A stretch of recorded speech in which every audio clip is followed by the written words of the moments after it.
Muchas gracias, gracias por estar acá, gracias a la FIL, a mi casa Penguin, Alfaguara, a mi querida María, que llegó corriendo pero lo logró, y yo también porque estaba presentando a Tamara Trotner en el otro salón. Pero estoy muy contento de estar aquí con ustedes, un año más en minería. Es una feria muy entrañable, quiero mucho los espacios de minería, me gusta mucho esta feria, es como muy íntima, muy calurosa, pero creo que es parte del encanto. Y bueno, antes de cederle la palabra a mi presentadora, yo quiero dar una pequeña semblanza de quién es María Milán, porque quienes ya leyeron el libro sabrán que pues María está mencionada en el libro. Este libro es súper distinto y bien diferente a lo que he escrito antes. A mí, por mi profesión psicoterapéutica, me gusta mucho hablar de relaciones, pero bueno, ahora me tocó hablar de lo que es casi haber tenido una experiencia muy, muy cercana a la muerte, y dije, bueno, pues algo tengo que hacer con esto. Y María fue una de esas guías, un faro. Entonces, bueno, María, mi presentadora, es una destacada tarotista y creadora de contenido con una trayectoria que fusiona el arte, la comunicación y la espiritualidad. Nació en la Ciudad de México y su camino la ha llevado a formarse en distintas facetas de creatividad. Vivió en Londres, donde estudió actuación en la Central School of Speech and Drama, y posteriormente en España, donde continuó su formación en el Instituto de Cine de Madrid.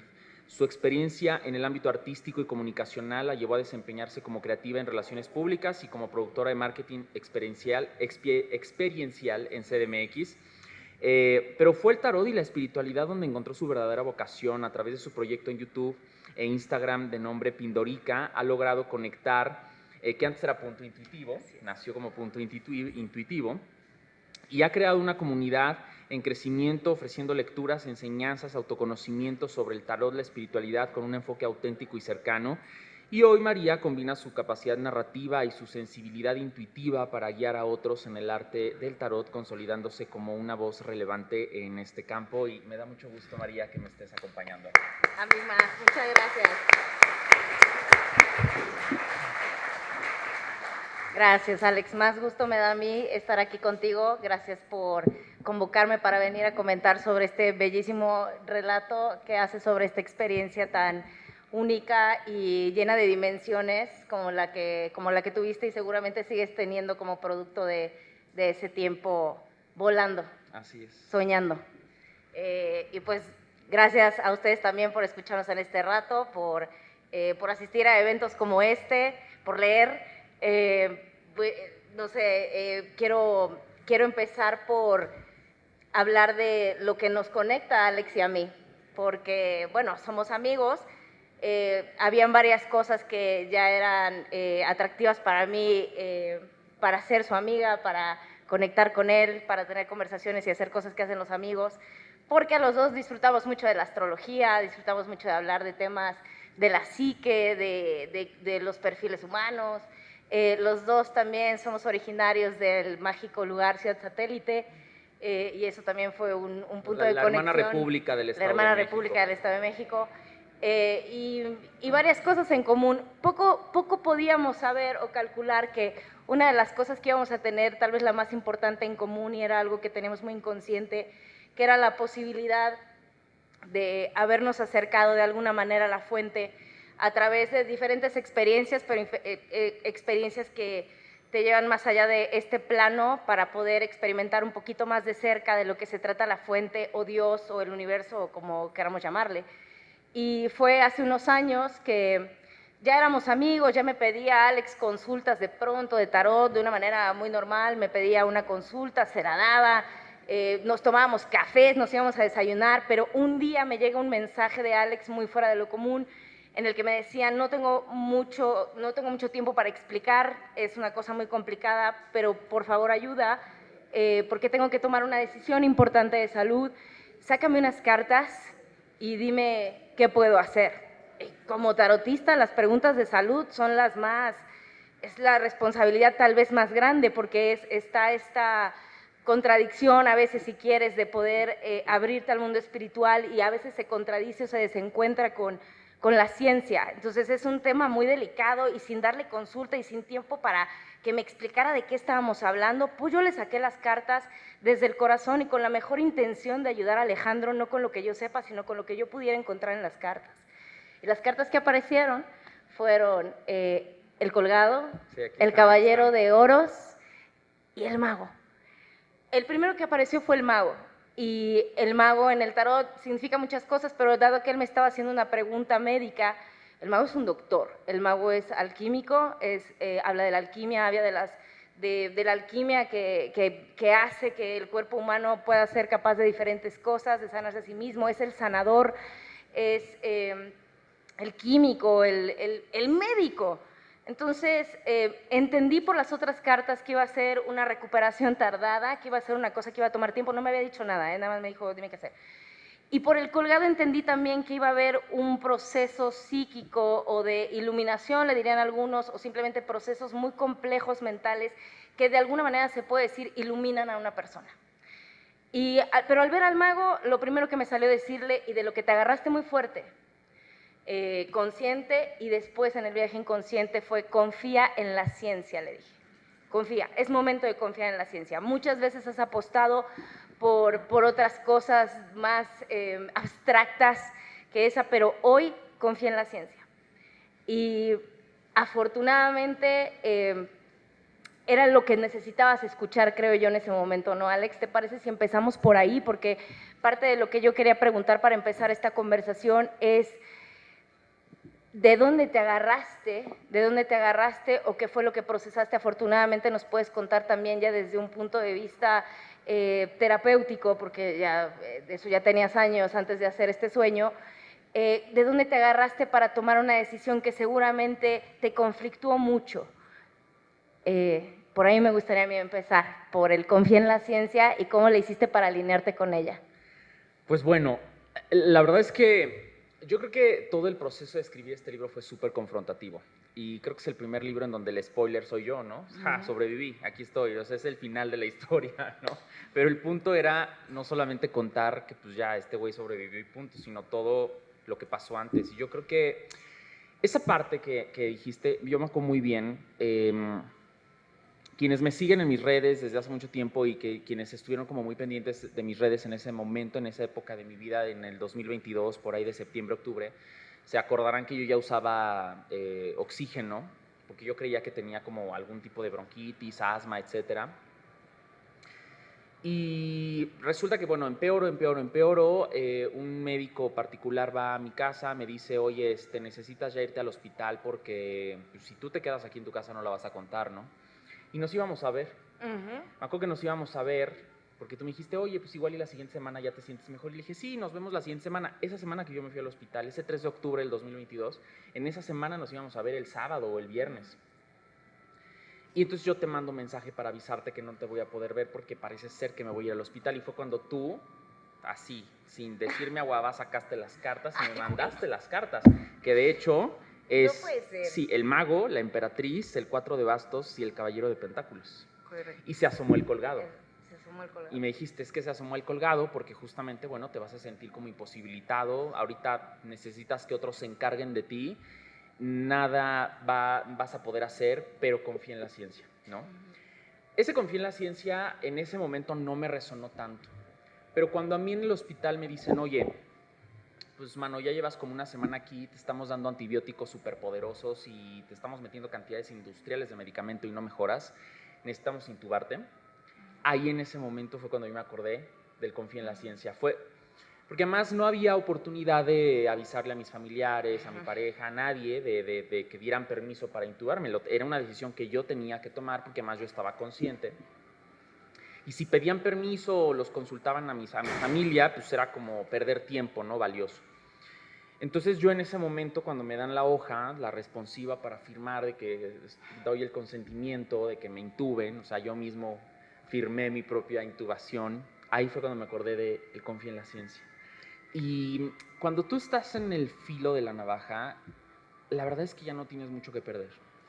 Y entonces, siendo esa la única opción, yo sopesé muchas cosas en ese momento y dije, bueno, pues sí hay más probabilidad, porque los doctores me dijeron, mira, es que si te intubamos hay más probabilidad de que sobrevivas, que no, o sea, hay un 70% de probabilidad de que sobrevivas y hay un 30%. Por supuesto que yo pensé en el 30% y dije, bueno, y si no funciona, porque no sé si lo sepan, pero en México el 18% de las personas intubadas sobreviven. Es una cosa bien Poquísimo. bajita, es poquísimo, es nada.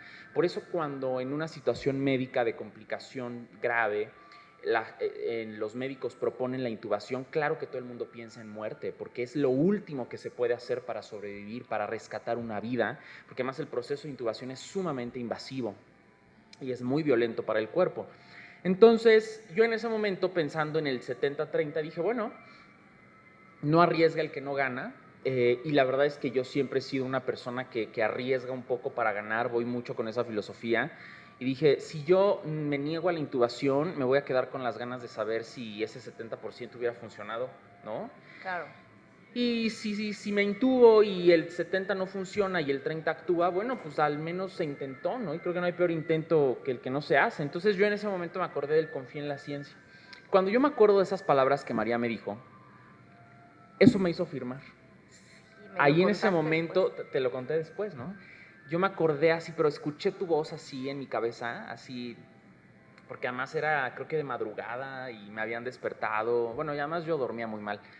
No puedes dormir estando en un hospital. Y entran mis doctores y me dicen, necesitamos que firmes, o sea, quieres pensarlo, tómate el tiempo, o sea, nosotros creemos que es lo adecuado, pero pues al final tú tienes que dar el consentimiento. Y ahí fue el confía en la ciencia. Y entonces yo escuché la voz de María en mi cabeza, confié en la ciencia, me acordé de esa carta del mago y dije, tengo que hacer esto, tengo que confiar. Y ¿sabes? Creo que al final lo que hice fue eso, confiar. O sea, hay momentos en la vida donde no te queda de otra más que confiar, punto. Confiar y soltar, porque a mí me quedó muy claro que yo estaba en un proceso de mi vida en ese momento en el hospital donde no podía hacer nada. Yo, que soy sumamente controlador, ahí tenía que soltar el control, ¿no? Y creo que ese confié en la ciencia fue lo que me hizo firmar la intubación y lo que me ayudó mucho después en el viaje que tuve, ¿no? Porque yo me acordaba constantemente de tengo que confiar en la ciencia, hay algo que está sucediendo allá, ¿no? O sea, me agarré mucho de eso, pero fue por el simple hecho de confiar, no tengo otra opción más que confiar. Sí, es muy fuerte y es una, obviamente como aparezco en el libro y esa es un poquito también parte de mi función, pues me puso a pensar mucho en eso y en lo que hago yo, en lo que haces tú también como psicólogo y como escritor, de pronto por algunas palabras que consigues pronunciar, por poder describir un pensamiento, un sentimiento, una idea, le transmites a alguien más de lo que creo que está hecho no en su totalidad, pero sí gran parte de las expresiones verbales, que es dar esperanza. Totalmente. Y hay gente que está muy, no creo que en contra de la esperanza sea la forma correcta de decirlo, pero la encuentran inservible o como algo que contamina la mente racional y calculadora de las personas. Pero es precisamente en momentos de impotencia donde tenemos que agarrarnos de la fe. Entonces me puso a pensar en esta lucha que hay de pronto entre ser espiritual y abrirte a las dimensiones incomprensibles e intangibles del espíritu versus la ciencia, el deber ser, lo conveniente, lo que ya está establecido. Estas dos cosas, cómo se necesitan, y es difícil explicarlo, y a veces la mejor manera de hacerlo es a través de pues, un relato o un momento de sesión, es gracioso, pero es con palabras. Totalmente. Que uno consigue hacer esta reconciliación en estas dos cosas que parecen opuestas, pero creo que se necesitan, porque no te resonó tanto en el momento, pero cuando necesitabas fe para tomar la decisión, aunque sea una decisión conveniente, yo creo que es eso. Eso me tocó bastante. Y que además hay momentos en la vida, yo creo que todos hemos vivido, en donde no te queda de otra, más que o confías o dejas que la parte racional, que está muy cargada, porque nuestro cerebro naturalmente tiene una tendencia a pensar en lo negativo, en todo lo que podría salir mal, porque así estamos hechos, es una cuestión evolutiva de supervivencia desde el cromañón. La mente humana está hecha para pensar en sobrevivir, ¿no? Entonces, claro que hay que adelantarse a los escenarios negativos, claro que hay que adelantarse a los escenarios más funestos. Y no te creas, o sea, en ese momento en donde yo estaba a punto de firmar, claro que me adelanté muchas veces al punto, ¿qué va a pasar si no sobrevivo de la intubación, no? Cantidad de gente yo he conocido, cercana, no cercana, que no ha sobrevivido a una intubación, ¿no? Pero en ese momento, cuando estás ahí, no te queda de otra. O sea, hay una parte de ti que tiene que soltar ese control, esa necesidad de adelantarte a los escenarios y confiar. Y decir, que pase lo que tenga que pasar. Prefiero, porque más no podía yo hacer más nada, no podía controlarlo, ¿no? Entonces me quedó muy claro que lo único que yo podía hacer era justamente confiar en que estaba en las mejores manos, confiar en que la gente que estaba a mi cuidado estaba, que se encargaban de mí, estaban sabiendo lo que estaban haciendo, porque yo ahí era el paciente. Yo no podía hacer más nada, ¿no? Y creo que eso después ya cobró mucho sentido cuando, bueno, todo funcionó afortunadamente y cambió mucho el concepto de confiar, ¿sabes? O sea, yo sabía intelectualmente que confiar es no necesitar saber todo para confiar, ¿no? Y lo podemos llevar a cualquier ámbito de nuestras relaciones, ¿no? En una pareja, por ejemplo, confiar es, no necesito saber todo de mi pareja para confiar, porque entonces ya no es confianza, ¿no? Pero lo mismo ocurre en la vida. No necesito adelantarme a los hechos, no necesito prevenir un montón de situaciones para simplemente confiar, cuando además es lo único que puedo hacer. Porque yo tenía dos opciones en la cama del hospital. O me deprimía y me ponía a llorar y me daba por vencido y tiraba la toalla antes de intentarlo, o confiaba, ¿no? Sí, yo creo que esa es la diferencia que hace la fe o la esperanza o la actitud, le llamarán algunos, ¿no? Así es. La diferencia que hace para enfrentar las cosas que desconocemos o que nos van a doler o que nos van a cambiar para siempre. Saqué unas cartitas antes de venir el día de hoy para más o menos saber o inspirarme para crear por dónde llevar la conversación. Y la carta central fue la carta de la fuerza. Obviamente nos hacen más fuertes estas cosas, las que no nos matan nos hacen más fuertes, ya lo sabemos todos de sobra, pero hay maneras más profundas y sofisticadas para decirlo, pero la fuerza creo que apareció el día de hoy para que habláramos también de la fuerza como recurso y como algo que se practica y se ejercita para poder sentirlo o tenerlo como virtud. Evidentemente es esa parte y la otra cara de la fuerza que creo que está haciendo aquí. La carta es una mujer vestida de blanco que está forcejeando con un león, más que forcejeando lo está domesticando, está como tocándolo de tal manera para ella estar fuera del peligro y que el león, que puede representar muchas cosas, se tranquilice y no sea tan aterrador para ella. Son varios ángulos. Obviamente a quien sea, a cualquier persona le daría pánico el confiar y depositar, porque pon tú que tú ya no eras responsable de ese momento en adelante totalmente de lo que iba a pasar con tu cuerpo, pero en tu psique eras tú, eras tú. Y lo que pasó en gran parte de este relato es enfrentar miedos, es enfrentar demonios, es enfrentar monstruos que en su mayoría son internos y aprender a verlos de frente y domesticarlos o negociar con ellos. Y eso es también parte importante de tu libro, y eso representa el león, estos personajes o estas energías o estas cosas que te daban miedo. Y ¿sabes qué creo? Yo creo que la parte más confrontativa y de más fuerza fue escribirlo. Porque una cosa es cuando viven las cosas en tu cabeza, ¿no? Y yo, por ejemplo, siempre le digo a mis pacientes, escribe lo que sientes que te está causando ruido en la cabeza, porque la cabeza es muy abstracta, la mente es muy difusa, en la mente todo es muy nuboso. Y cuando lo bajamos a la realidad, a algo físico, escrito, ya lo podemos ordenar. Pero a mí me dio un montón de miedo. La verdad es que este libro no iba a ser, no iba a existir. Esa es la realidad de las cosas. O sea, yo salgo del hospital, me voy a recuperar a casa de mis padres, y entonces, en ese momento, empiezo a recordar un montón de cosas. O sea, empiezo a tener como flashbacks muy nítidos, que hasta la fecha sigo recordando perfectamente con cada detalle, de todo eso que pasó cuando justo recuerdo que me vi afuera de mi cuerpo en la cama del hospital intubado, y me acuerdo que lo primero que pensé es qué curioso se ve alguien intubado, ¿no? En mi mente se veía distinto, pero ahí me vi. Entonces yo le dije a mi mamá, necesito una libreta para anotar un montón de cosas que me estoy acordando porque pasó esto y pasó aquello. Y yo pensé que se me iba a olvidar con el tiempo, pero no, lo sigo recordando. O sea, yo pude haber no escrito la libreta, hacer notas para recordar, y lo seguiría recordando. Y creo que el proceso de escritura fue muy confrontativo, ¿sabes? Fue sumamente ahí creo que salió esta parte de más miedo, ¿no? Porque era volver a recordar, era volverme a poner en una situación que no fue agradable, por supuesto. Cuando yo me junto con mis editoras, les cuento, oigan, fíjense que, bueno, pues sí, qué bueno que estoy bien y las extrañé, etcétera.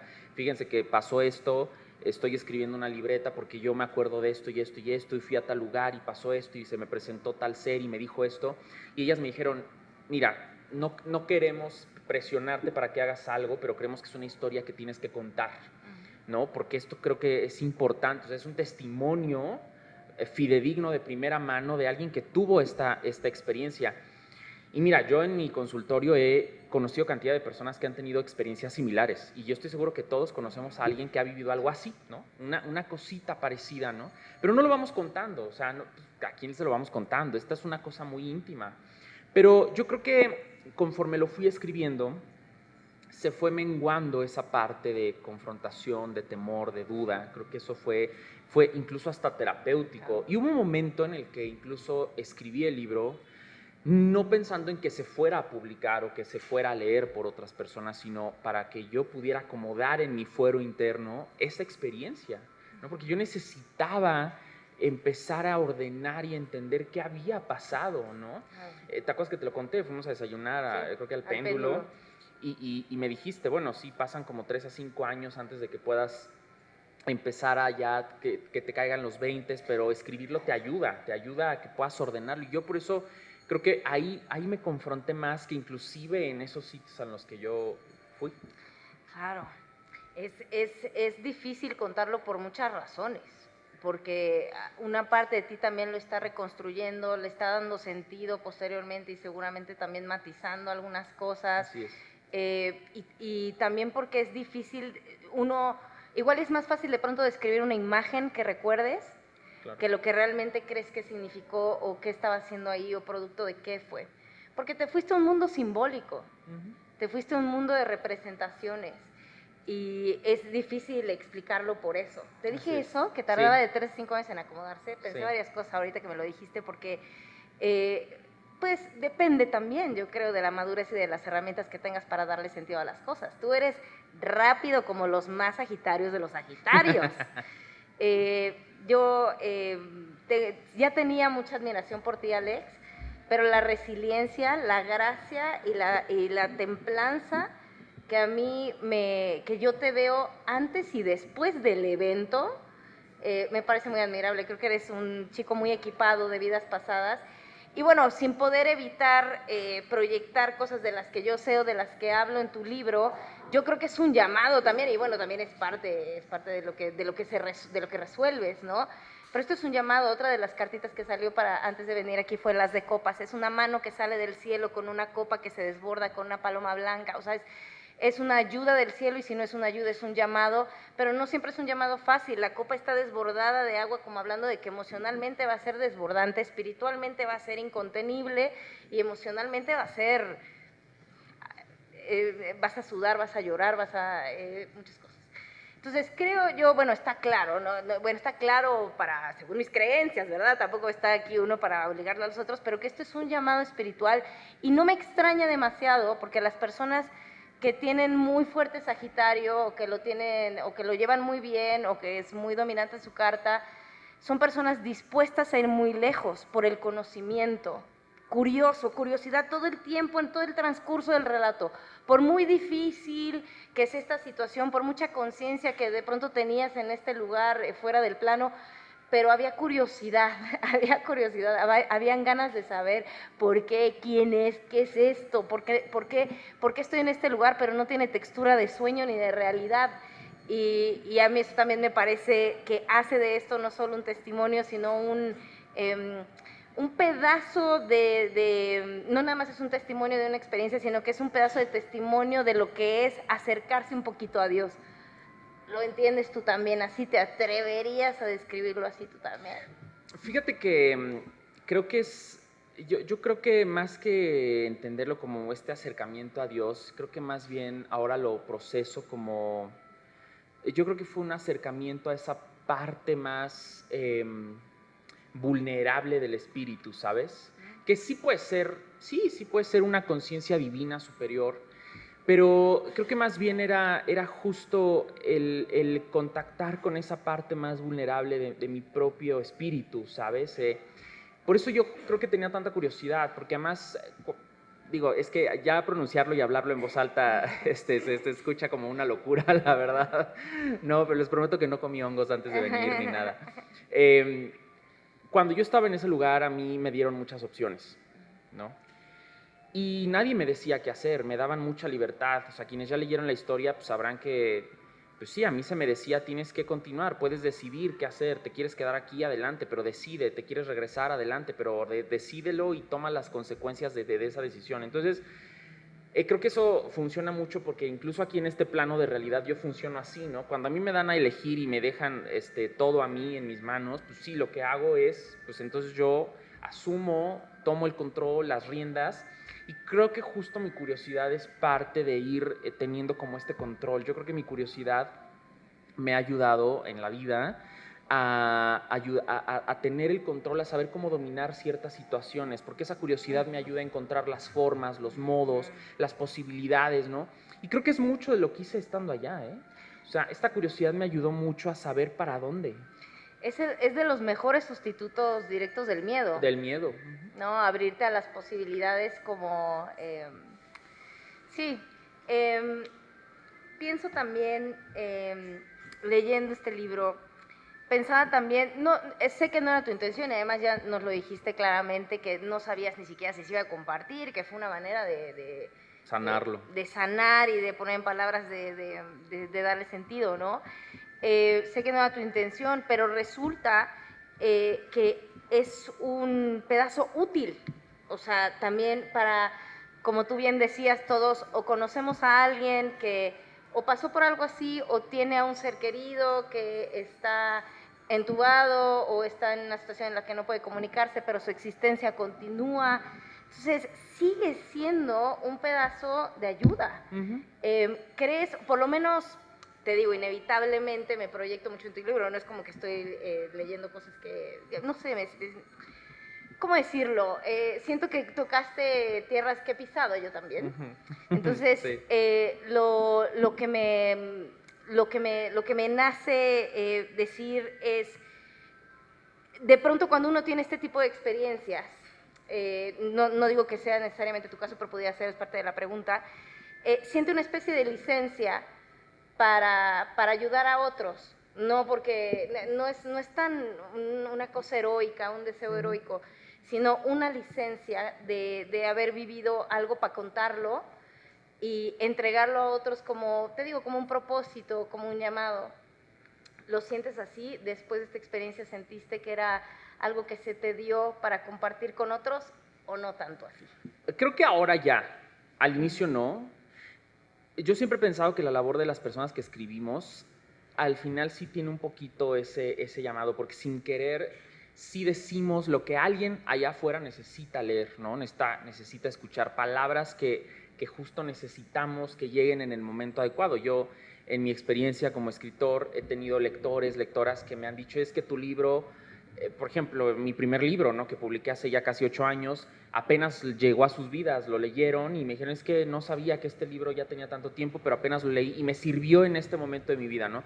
Que creo que esa es la magia de los libros, ¿no? Llegan en el momento adecuado cuando lo necesitas. Y creo que sí, parte de la labor de quienes escribimos es, pues sí, responder a este llamado, porque yo, cuando estaba escribiendo el libro, yo decía, bueno, esto es una locura, o sea, ¿cómo voy a contar algo que yo mismo necesito explicarme porque necesito asimilarlo y cómo me voy a aventurar a que otros lo lean? Esto es una locura, es absurdo, ¿cómo va a ser esto posible, no?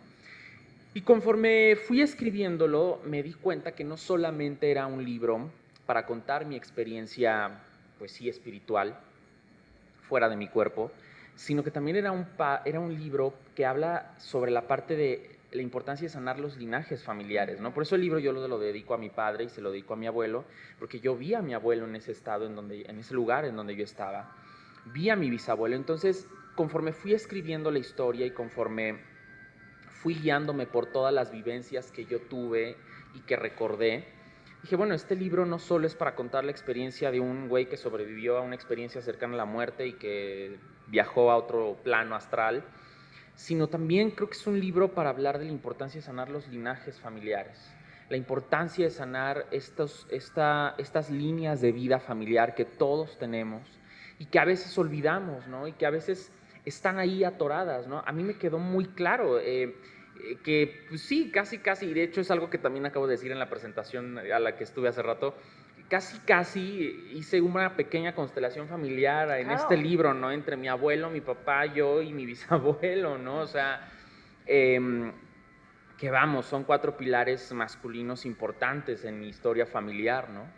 Y creo que eso resonó con la gente. O sea, yo lo pensé, no fue la intención, pero ahora que ya el libro salió, que la gente lo ha empezado a leer, sí ha habido personas que me han dicho, oye, yo me di cuenta que tenía cosas que trabajar con mi papá, o con mi abuelo, o con mi padre que ya no está, que ya no vive, ¿no? Incluso con mi madre. O sea, ha habido gente que me ha dicho, creo que tu libro me ayudó, pues no solamente a darme cuenta que hay otras realidades, ¿no? Más allá de esta realidad física, sino que tengo que sanar cosas con mi árbol genealógico, ¿no? Por eso para mí tenía todo el sentido el que en estas visiones, en estos lugares a donde yo fui, había un árbol. Por eso la portada del libro es el árbol, que es ese lugar a donde yo estuve, ¿no? Ese árbol yo lo vi, yo estaba ahí abajo de esa gran copa de este árbol. Y creo que al final, pues sí, sin querer se cumplió con este libro el llamado de, pues sí, darle en el clavo y darle a alguien que lo leyera esa semilla para decir, ¿sabes qué? Yo necesito sanar esta parte de mí. O sea, no necesito tener un viaje astral, no necesito irme a otro plano de realidad para darme cuenta que aquí en esta realidad en donde estoy habitando hay cosas que tengo que resolver, ¿no? A mí se me presentó así, ¿no? En mi caso personal fue así, a través de una enfermedad, a través de un diagnóstico, a través de un proceso médico bastante largo y complicado, que me llevó a otros estados de conciencia, pero no necesariamente tiene que ser así para todo el mundo, y podemos hacerlo estando aquí en este plano de realidad. Claro que hacerlo a través de estas experiencias, pues sí te abre un poquito la conciencia y te hace darte cuenta de cosas más fácil.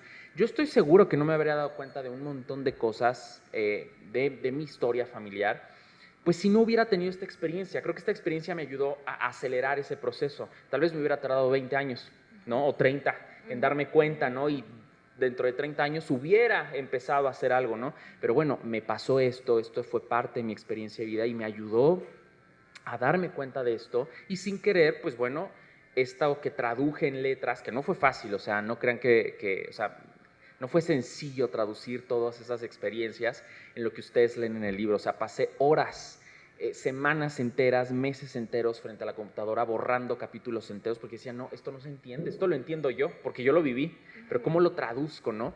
Y creo que al final se cumplió, pues, el cometido. Creo que sí, el mensaje se dio, pero creo que en particular con este libro el mensaje es muy personal para cada quien. En mis libros anteriores el mensaje es muy claro, ¿no? Por ejemplo, en el anterior, el de Ni siempre y nunca, ni tú ni yo, el mensaje era, haz las paces con la soledad, que ahí tienen un ejemplar.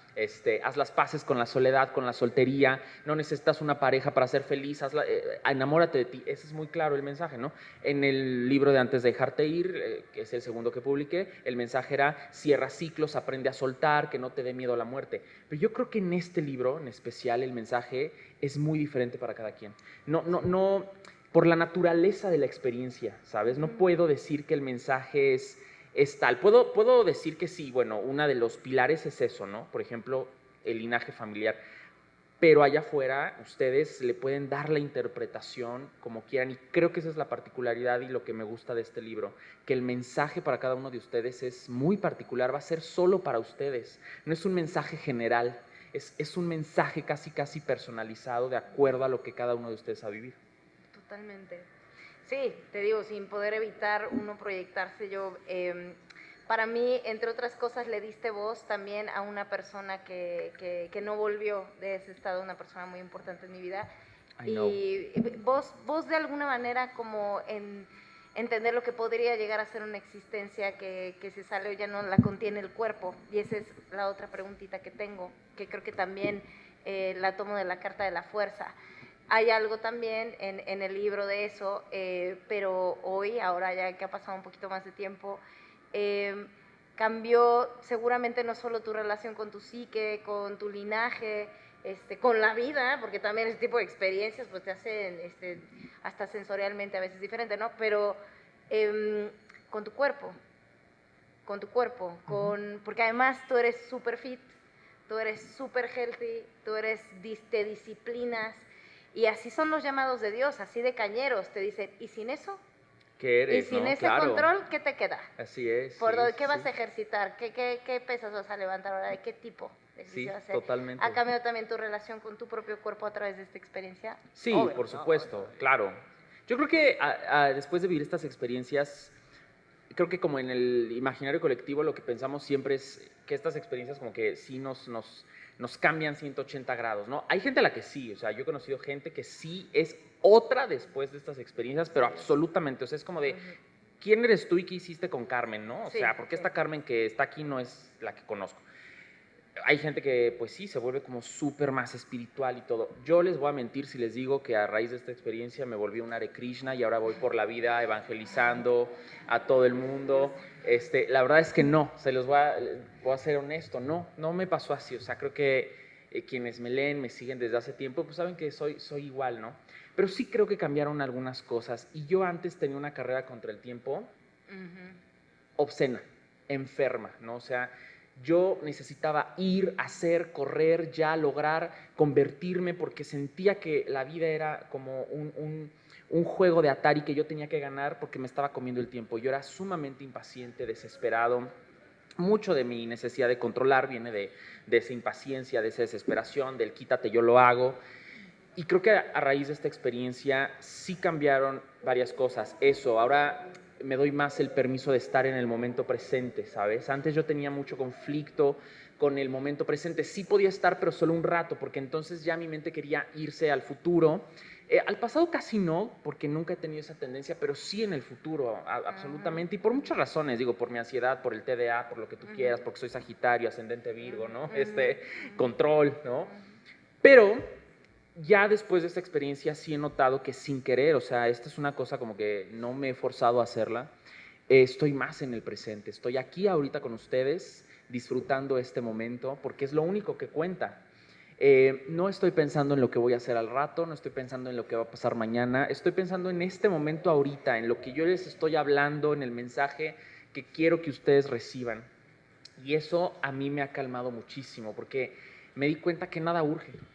Nada urge, realmente nada urge. Claro, una vida humana implica resolver muchas cosas, ¿no? Cosas que van saliendo en el día a día y cosas importantes que hay que resolver, ¿no? No quiere decir que de repente, pues ya, como nada urge, bueno, pues ya que sea lo que Dios quiera. No, pero es que realmente nada urge, porque cuando yo estaba en esa cama del hospital, hay un punto, quienes han estado hospitalizados o quienes han conocido experiencias similares, hay un punto en donde, estando a punto de perderlo todo, todas estas experiencias, todas estas cosas que no son importantes, pero que en un momento dado sí lo son, todas estas urgencias, preocupaciones, enojos, rencores, todo eso que ocupa tanto espacio y que no es necesario pasa por tu cabeza y dices, ¿para qué lo hice, no? ¿Para qué viví con tanta urgencia? O sea, yo que siempre vivía adelantado en el futuro 10 pasos, ahora estoy en una cama del hospital y chance y me muero. ¿Y para qué va a servir tanta urgencia, no? Tanta prisa, ¿de qué me hubiera servido, no? Entonces sí creo que ahora estoy más en el presente y entendí respecto a la relación con mi cuerpo que esto yo ya lo venía trabajando, porque hubo una época en mi vida, hace yo creo como unos 10 años, yo tenía una obsesión con el cuerpo y con el fitness y yo ya tuve cuadritos, yo ya sé lo que es tener cuadritos y no se los recomiendo. Nadie que disfrute de la vida tiene el abdomen marcado, entonces ustedes disfruten. Pero yo ya sé lo que es eso, ¿no? Y no era feliz. No era feliz, siempre necesitaba más, nunca estaba bien, el porcentaje de grasa nunca era el adecuado, el tamaño del músculo no era el adecuado. Y ahora... Que te lo quitan. Exacto, y ahora me lo quitaron, ¿no? Y yo salí pesando 50 kilos, pues yo mido un 80, peso 90 kilos, pesando 56 kilos, ¿no? Una cosa así, imagínense, o sea, un monote como yo pesando 56 kilos, me tenían que cargar, ¿no? O sea, entre mi novio, mi hermano y mi papá me tenían que cargar para subir escaleras, bajar, yo no podía hacer nada, yo fui totalmente dependiente y ahí justo empezó esta pregunta de quién es Alejandro, quién soy, o sea, y ahí reafirmé algo que yo muchas veces en terapia trabajo con los pacientes que, por ejemplo, van con problemas de autoestima, que generalmente muchas veces pensamos que cuando tengamos el cuerpo ideal vamos a mejorar nuestra autoestima, o que mi físico es lo que me da mi autoestima. Es una idea que yo manejo con mis pacientes, que es fuera de tu cuerpo, más allá de tu apariencia física, ¿tú quién eres? ¿Qué aportas? ¿Cuál es tu esencia? ¿Qué ofreces al mundo? Si te quitaran, como bien dicen, ¿no? Si el mundo fuera un lugar de ciegos, ¿cómo sabría la gente que eres tú, no? Y a mí me pasó, me quitaron el cuerpo, la salud, todo, salí siendo una varita de nardo, yo era talla cero, y entonces ahí me cuestioné quién soy, ¿no? ¿Soy la persona que he venido diciendo que soy? ¿Soy lo que quiero ser? ¿Quién quiero ser a partir de este momento? ¿De qué me voy a agarrar, no? Y ahí creo que sí conecté más con mi esencia, ¿sabes? Con esta parte que soy mucho más allá, y que todos somos mucho más allá de lo que vemos, ¿no? Porque las personas somos un iceberg, ¿no? Y creo que el físico es la puntita, pero detrás de todo eso hay un montón, hay un universo entero, ¿no? Entonces yo conecté con ese universo de lo que soy, ¿no? ¿Quién soy? Pues soy esta misión de vida que me tocó, que es poner en letras las experiencias humanas, las emociones, para traducirlas, lanzarlas al mundo y que le ayuden a quien le tengan que ayudar, ¿no? Ahí me agarré, me conecté y dije, esto es lo que soy, ¿no? Pese yo 50 kilos o pese 120, esto sigo siendo y no pasa nada. Lo demás es transitorio, es temporal, cambia, fluctúa, pero eso que soy siempre se va a quedar. Ahí como que me terminó de quedar claro. Claro. Y me parece una excelente manera de cerrar y una gran lección. Cuando te quitan, podemos llamarle incluso al cuerpo como una forma de representarlo, el ego, cuando te lo quitan. Claro, el ego, sí. Hay algo más profundo, que como lo que te dice en el relato, los que ya habrán leído el libro, soy tú eres yo, estamos todos conectados. Eso es lo que tienes que entender. Y te despojan de eso, y hay mucho más por descubrir, que si tenemos el lujo como tú de volver para contarlo, pues no lo podemos olvidar jamás. Jamás. Yo, entre otras cosas, creo que eso te hace a ti un ser muy especial dentro de lo que son mis parámetros para describir hacia una persona, y además un ser que quiero mucho. Y un gusto haber venido a comentar un poquito sobre las dimensiones de este libro, que pues yo, como tarotista, bruja y testigo del espíritu, lo encuentro además súper cercano y fácil de leer. Te agradezco mucho que me hayas invitado, y gracias a todos también por asistir. No sé si quieres decir algo para terminar y para despedirte de tu gente. Pues nada, gracias a ustedes, a ti, María, sabes lo mucho que te quiero. He tenido la fortuna en mi vida de contar con personas que también han sido maestros y maestras para mí. Tú eres una de ellas, ¿no? Es gente que está ahí, son mis faritos de luz, ¿no? Son faritos de luz, te lo he dicho, ¿no? Muchas gracias. Yo creo que todos somos faro de luz de alguien, y todos tenemos nuestros faros de luz, ¿no? Y creo que pues tú, María, eres uno de esos faros. Y gracias a ustedes por sumergirse en este sueño conmigo. Cuando yo les digo esto de sumergirse en este sueño conmigo, no lo digo como una frase de mero marketing, sino como este agradecimiento de permitirme entrar a sus vidas a través de este relato tan íntimo, sin sentirme juzgado, porque claro, también es difícil de repente como dejarse ir a través de un libro, ¿no? Yo siempre bromeo con la idea de que es más fácil encuerarme en Instagram que hacer un libro, porque la verdad es que en un libro sí es una cosa más profunda, ¿no? Digo, pues total, te quitas la ropa y todos tenemos el mismo cuerpo, la piel, todo, ¿no? Pero un libro es algo más profundo, escribir es algo más profundo. Quienes han ido a terapia y sus terapeutas les han dejado escribir, sabrán que ir a terapia y escribir es confrontarte, ¿no? Y luego cuando alguien más lee eso que escribes, sí es desnudarte absolutamente. Entonces, yo les agradezco a ustedes que me hayan permitido entrar a sus vidas, como siempre lo hacen con cada libro que saco, pero en este en especial, porque me he sentido arropado, querido, no juzgado. Han compartido incluso conmigo experiencias que yo sé que no han contado a nadie, que a mí me las cuentan, y eso para mí es un gran honor. Eso me lo llevo conmigo hasta la tumba, ¿no? Porque son cosas que sé que a veces no contamos a nadie. Y pues nada, que este libro pueda resonar con ustedes de la manera en la que necesiten hacerlo, y que puedan trabajar lo que necesiten trabajar, porque creo que los libros nos ayudan a eso, a darnos como una dirección para saber qué ruta seguir en nuestro mapa de vida, ¿no? Entonces, pues bueno, muchísimas gracias a ustedes. Gracias María. Gracias a ti. Me parece que tenemos espacio para preguntas, ¿no? Ah, perfecto. No, tenemos espacio, tenemos unos 10, 15 minutitos para preguntas y respuestas. La firma nada más va a ser en el salón de firmas que está acá, ¿no? Saliendo para acá, ahí va a ser en el salón de firmas, pero tenemos preguntas. Tres preguntitas que tengamos por ahí. Aquí el señor levantó la mano. Sí. Buenas tardes. Buenas tardes. Agradezco lo que nos aportas. Mira, yo he dejado este cuerpo varias veces con los huicholes y con el jícuri y el peyote. Y yo conozco lo que hay allá. Y vengo, pues mi apariencia dice todo. Entonces, ¿tú qué opinas del tiempo y el espacio en este lugar? Creo que son una construcción del físico. Son una construcción de nuestra realidad material. Yo estando allá entendí que todo es impermanente, es atemporal, es el mismo espacio, porque allá, pues usted que ha estado en esos lares sabe que todo es mente, ¿no? Entonces el tiempo y el espacio es una cosa muy de la mente física, del cuerpo, porque nosotros sí necesitamos delimitar dónde empiezo, dónde termino, las temporalidades. Eso nos ayuda a ubicarnos en esta realidad. Pero como allá todo es mental y todo es muy espiritual, la verdad es que no hacen falta estos parámetros porque todo se mezcla, es como, pues sí, es como esta gran red, ¿no?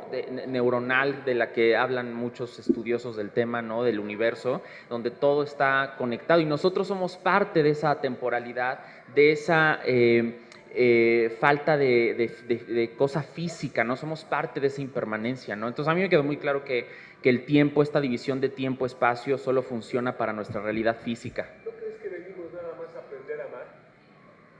Entre muchas cosas, sí, yo creo que es parte de la experiencia humana, en conectarnos con lo más puro de la emoción humana, que es el amor, ¿no?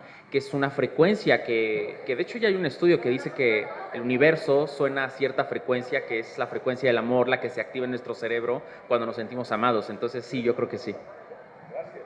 De nada, muchas gracias por venir. ¿A quién más? ¿Acá? ¿Sí? ¿Quién más? Ah, sí.